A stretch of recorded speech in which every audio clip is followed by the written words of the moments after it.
थोडोवराज अपने पेरिस का सबसे अधिक संपन्न और प्रभावशाली व्यक्ति था। एक दिन यकायक बहुत जल्दी में वह पादरी के पास पहुंचा और बोला, मेरे लड़का हुआ है और उसका नामकरण संस्कार कराना चाहता हूँ। उसका नाम क्या रखेंगे? अपने पिता के नाम पर। फिन। और गवाह कौन होंगे? थोड ने अपने पेरिस के कुछ प्रसिद्धतम सज्जनों और महिलाओं के नाम गिना दिए। अच्छा, और कुछ? पादरी ने सर ऊपर उठाकर पूछा। तो थोड कुछ देर हिचकिचाने के बाद बोला, मैं चाहता हूँ यही गिरजे में लाकर उसका नाम रखने की रस्म अदा की जाए। इसी हफ्ते में किसी दिन? हाँ, अगले शनिचर को 12 बजे दोपहर को। ठीक। और कुछ? पादरी ने पूछा। नहीं तो, कहकर थोर ने अपनी टोपी उठा ली और उसे लपेट देते हुए चलने का उपक्रम किया। पादरी उठा। हाँ, अभी एक बात बाकी है। और थोर की तरफ बढ़ा और उसका हाथ पकड़कर और गंभीरतापूर्वक उसकी आंखों में अपनी दृष्टि गड़ाते हुए बोला, ईश्वर करे तुम्हारा बेटा तुम्हारे लिए वरदान सिद्ध हो।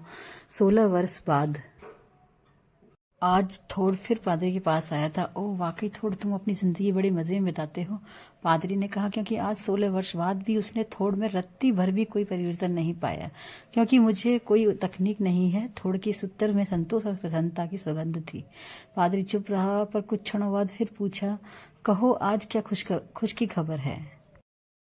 कल मेरा बेटा नौकरी पर मुस्तकिल हो जाएगा। बड़ा होनहार बेटा है और मैं पादरी को तब कोई दक्षिण नहीं देना चाहता जब तक कि वह मुझे यह ना मालूम हो जाए कि गिरजे में बेटे को कौन सा स्थान मिलेगा। उसे सबसे अगली जगह मिलेगी।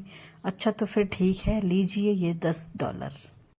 और कुछ मेरे योग्य सेवा? पादरी ने डॉलर लेकर उन सबके आगे आगे थोड था। पादरी के कमरे में सबसे पहले थोड घुसा। पादरी ने कदमंद यह रहे। उसने अपने पास ही खड़े हुए सज्जन की ओर इशारा करके कहा, ओह, तब तो वह इस पेरिस की सबसे धनी लड़की है। सुनता तो हूँ। थोड ने हाथ से सिर के बाल ऊपर करते हुए कहा। कुछ देर तक पादरी चुप बैठा रहा, फिर गहरे विचार में तल्लीन हो।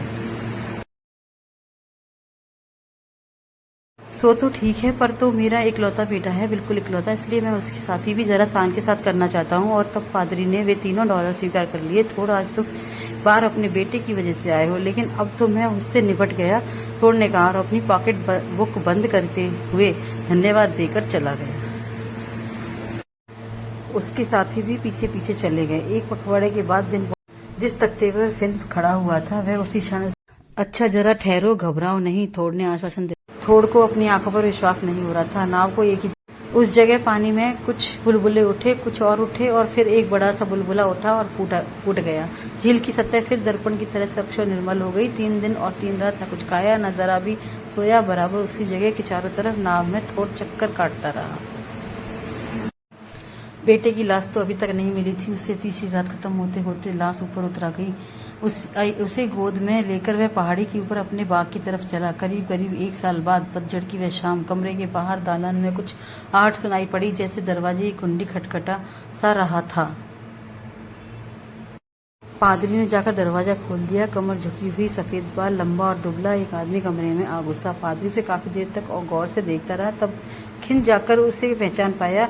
वह थोड ही था। इतनी देर में घर से निकले हो? पादरी ने पूछा और फिर मौन होकर निश्चल खड़ा रह गया।